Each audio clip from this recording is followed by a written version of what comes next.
I'm Kelly, a 43-year-old mother of two, married to Larry, a kind man who's been my support for almost 22 years. Life's been full of ups and downs, but I've always believed that it's the people with you that make it bearable. That was until my brother Scott decided to take charge.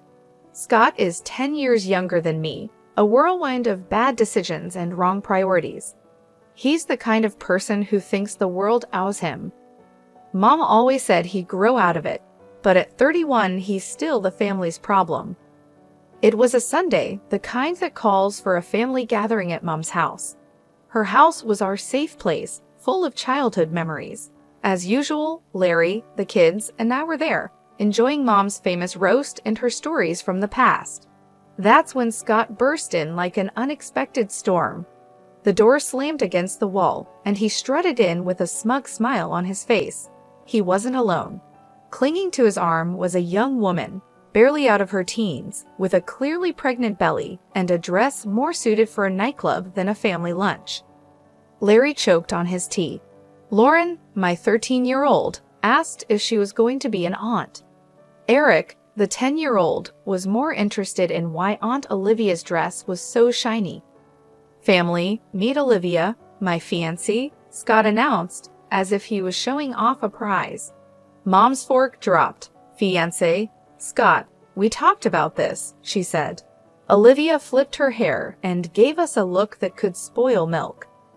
Yeah, we're getting married, and this little guy, she patted her belly, is Scott Jr. The room was so quiet you could hear the clock ticking. Larry cleared his throat. Congratulations, Scott. That's big news, Scott smirked. We're staying here for a while, till we get our own place. Mom tried to smile, but I saw the worry in her eyes. It was like watching someone set up camp at the edge of a cliff. That night, after the kids were in bed, Larry and I talked. Kelly, your brother isn't just irresponsible. He's taking advantage of your mom. I knew he was right. Scott was a tornado, and we were all in his path. The only question was how much damage he would do before he moved on. The next few days were a blur of Scott and Olivia making themselves at home. Olivia turned the living room into her personal lounge, always putting her feet up on Mom's antique coffee table. Scott spent his days on his phone, laughing at things no one else found funny. Mom was running around, trying to keep up, making meals, cleaning up after them, and never getting a thank you. It was like watching someone slowly deflate. One evening, I found Mom alone in the kitchen, looking older than her years. Mom, you can't let them walk all over you, I said.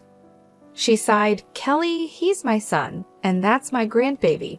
I can't turn them away. I wanted to scream, to tell her she was being used, but I bit my tongue.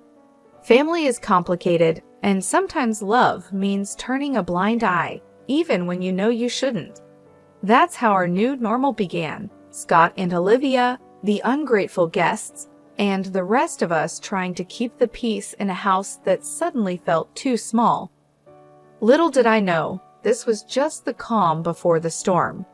Living with Scott and Olivia turned our lives upside down. Every morning started with Olivia's loud complaints about her backache or cravings. She'd stroll into the kitchen in her pajamas, demanding breakfast like she owned the place. Kelly, make me some of those pancakes, will you? The baby's craving them, she'd say, without even a please. I'd grit my teeth, trying to keep my cool. Sure, Olivia, let me just get Lauren and Eric ready for school first. Scott was no help either. He'd be lounging on the couch, his feet up on the coffee table, glued to his laptop or gaming. Hey, when's breakfast? He'd yell, not even bothering to look up. Mom tried to play peacemaker. Kelly, they're just young. Remember how we were? I wasn't having it. Mom, we never acted like entitled brats, but she'd just wave me off, scurrying to wait on them hand and foot. Things got worse as Olivia's due date approached. She'd leave a trail of mess wherever she went, dishes piled up, laundry forgotten, and there she'd be, on the phone gossiping for hours. One day, I snapped. I found her in the living room, her feet once again on the coffee table, talking loudly to a friend.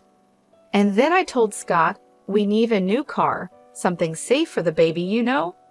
I marched in. Olivia, this isn't a hotel. You can't expect everyone to clean up after you. She rolled her eyes. Chill, Kelly, I'm pregnant, remember. Scott finally spoke up. Kelly, lay off her. Can't you see she's carrying my kid? I shot back. Being pregnant doesn't give you a free pass to be a slob, Scott. Mom came in, wringing her hands. Please, let's not fight. It's not good for the baby. I looked at Mom, her face drawn and tired. This isn't right, Mom. You're wearing yourself out for them. Mom wouldn't listen. Their family, Kelly. What can we do? The days dragged on. Scott and Olivia would disappear for hours, leaving Mom to clean up their mess. They'd return with shopping bags, laughing about their day out. One evening, I heard them planning a lavish wedding. We need the best, babe. It's our day, Scott said, his arm around Olivia. Olivia giggled. Of course, and your mom can help with the expenses, right? I couldn't believe my ears. I confronted them. You're planning a wedding you can't afford and expecting Mom to pay for it. Scott shrugged. Why not? She's got the money. I was livid. You can't keep using Mom like your personal ATM, Scott. My words fell on deaf ears.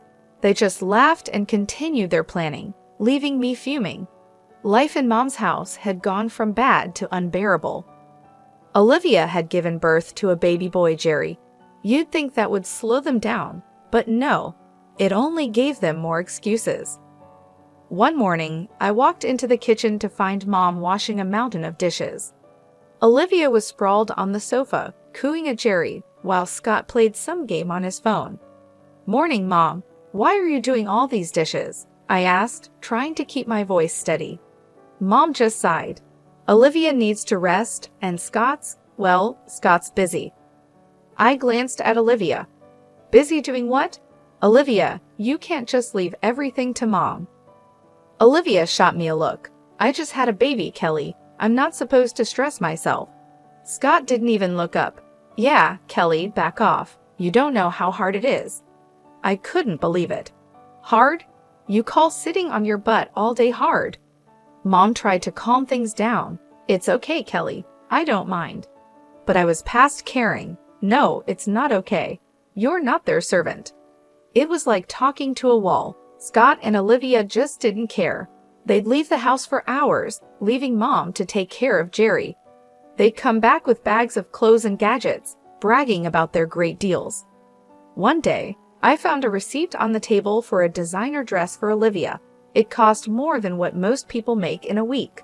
I confronted them. Scott, where did you get the money for this? And why is Mom paying for your lifestyle? Scott shrugged, not bothered. She's our mom, Kelly. She wants to help. I was furious. Help? You're bleeding her dry. Olivia smirked and chimed in. If she's willing, why not? Besides, what's it to you? I couldn't take it anymore. I had to talk to Mom alone. Mom, you can't keep giving them money. They're using you. Mom just shook her head. I can't abandon them, Kelly, especially not Jerry. I tried to reason with her, but they're not even trying to be responsible. Scott's not looking for a job, and Olivia's just spending your money like water. Mom looked away, her voice barely a whisper. I know, Kelly, but they're my children. I have to help them. I felt helpless, watching my family fall apart.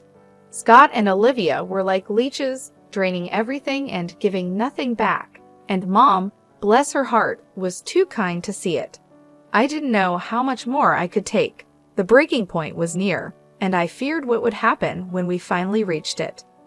Things took a turn for the worse when Mom suddenly fell ill. It happened so fast. One day she was her usual self, and the next she was bedridden, looking frail and weak. I was at her bedside, holding her hand. Mom, you're going to get through this, I whispered, trying to sound more hopeful than I felt. She gave me a tired smile. I'm just worn out, Kelly. I've lived a good life. Scott and Olivia were nowhere to be seen, probably out spending more of Mom's money. I couldn't hide my anger anymore. Where are they, Mom? Why aren't they here helping? Mom's eyes were sad. They have their own lives, Kelly. Don't be too hard on them. But I couldn't let it go. Their own lives? They're living off you, Mom, and now when you need them the most, they're absent. Mom just sighed.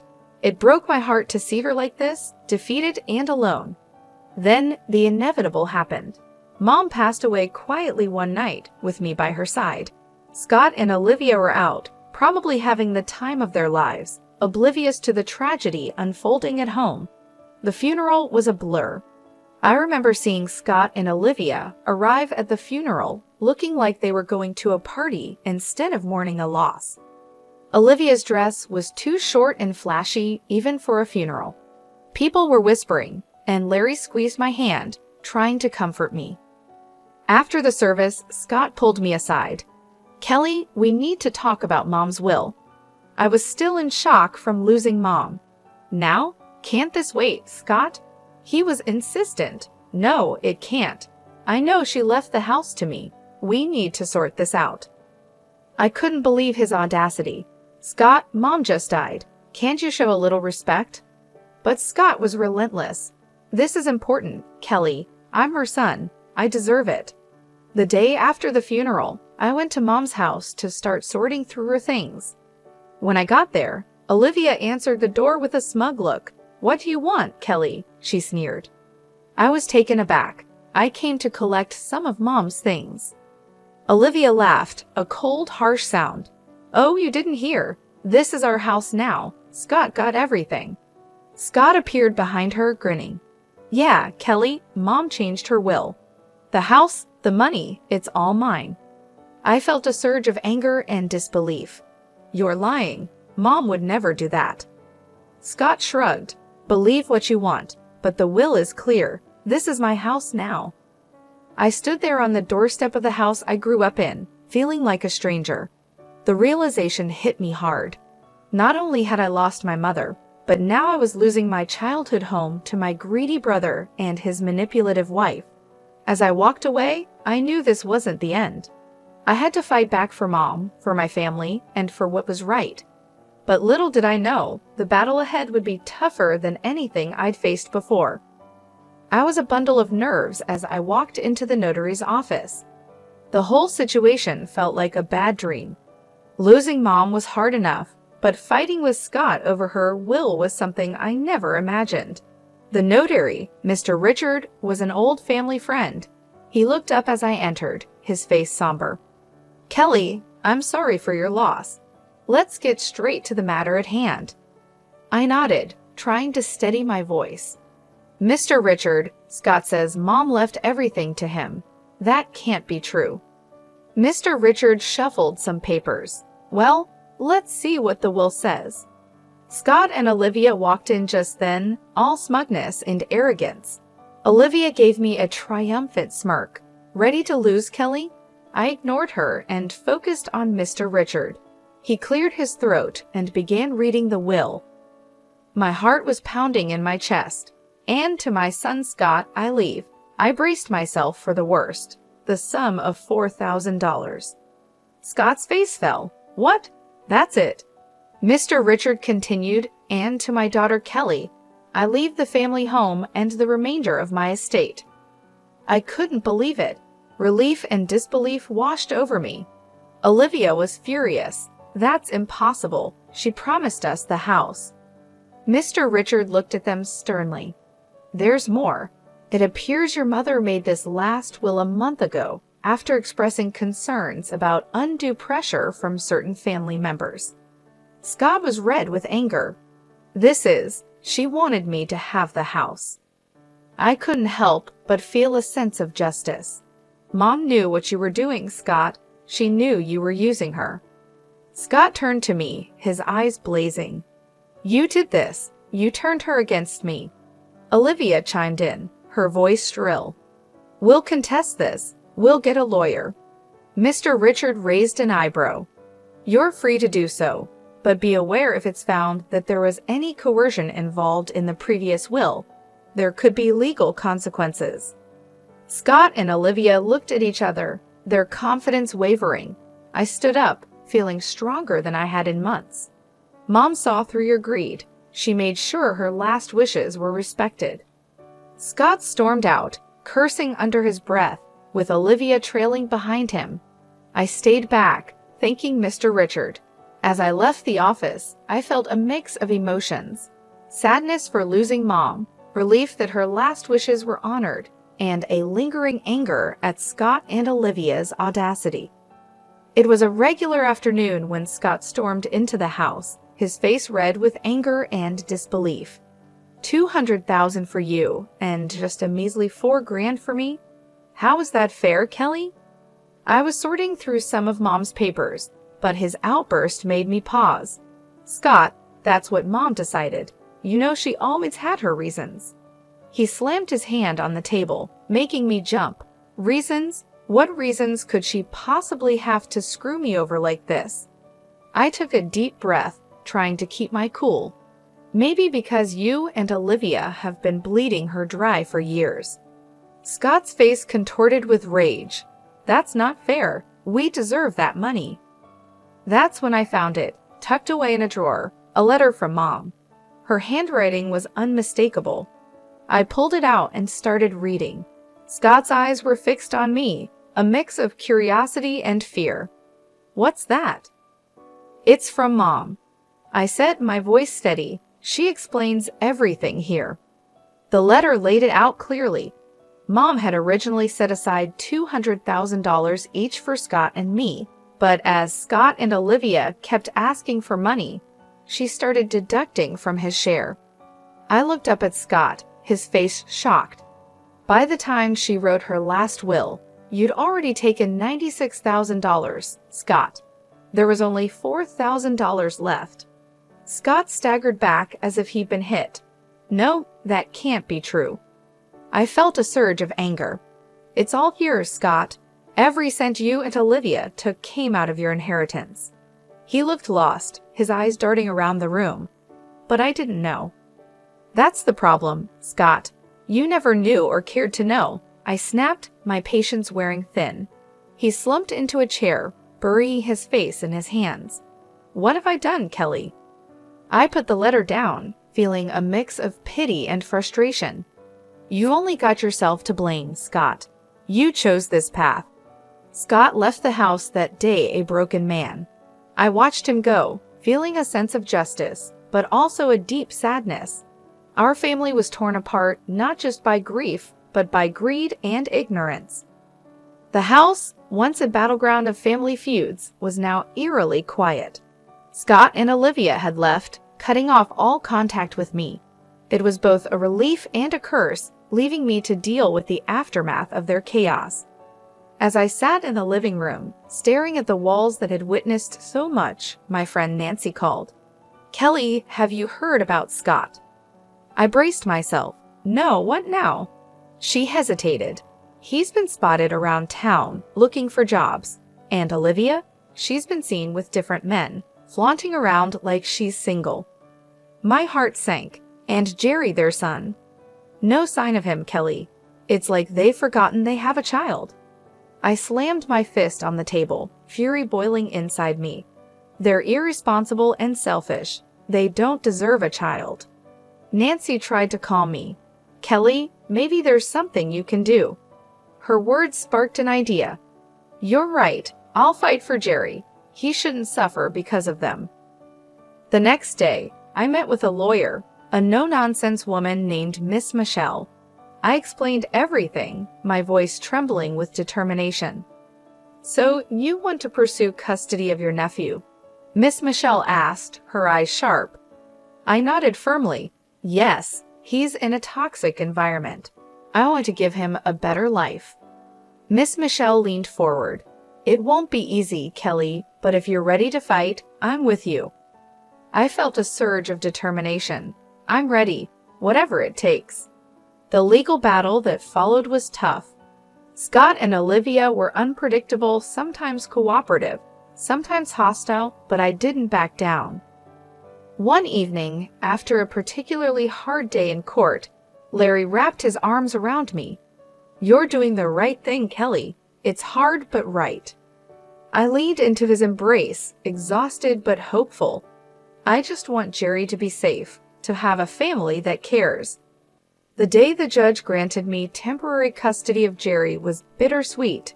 He was a sweet boy, confused and scared, but he slowly opened up to us. Lauren and Eric adored him, and he brought a new kind of joy into our home. Scott's reaction was a mix of anger and defeat. "You've taken everything from me, Kelly." I faced him, my voice steady. "I'm protecting Jerry, something you should have done."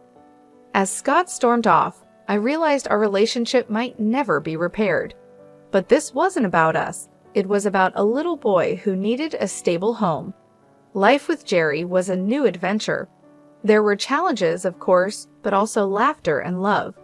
He was becoming a part of our family, and I was determined to make it permanent. Looking back, I knew I'd made the right decision. It was time for new beginnings for all of us, a chance to heal, grow, and build a future filled with love and stability. That was the legacy I wanted to leave, a stark contrast to the selfishness and greed that had once threatened to tear us apart.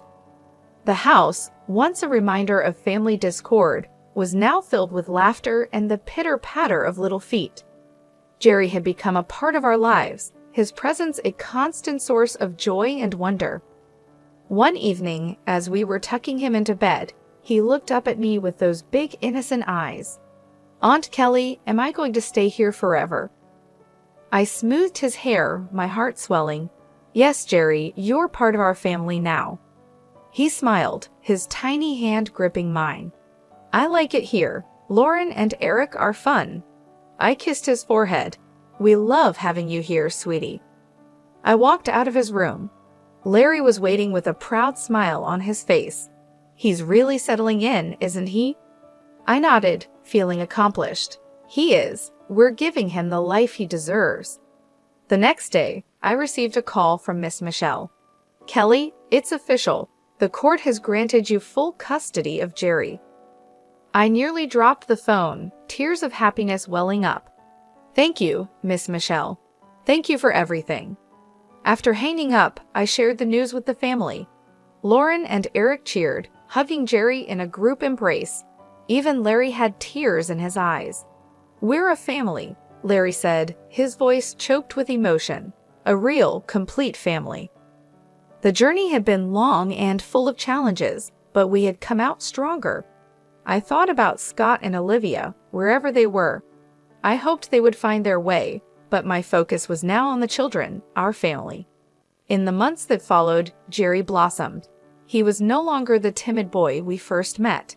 He was confident, happy, and loved.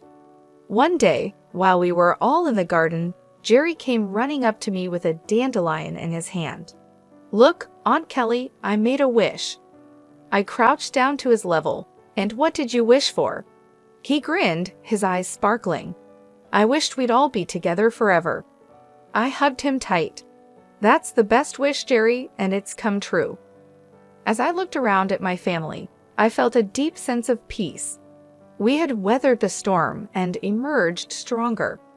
Our future was filled with hope, love, and the promise of new beginnings. This was our story, a testament to the strength of family and the power of love. It was a future of hope, and we were ready to embrace it with open arms.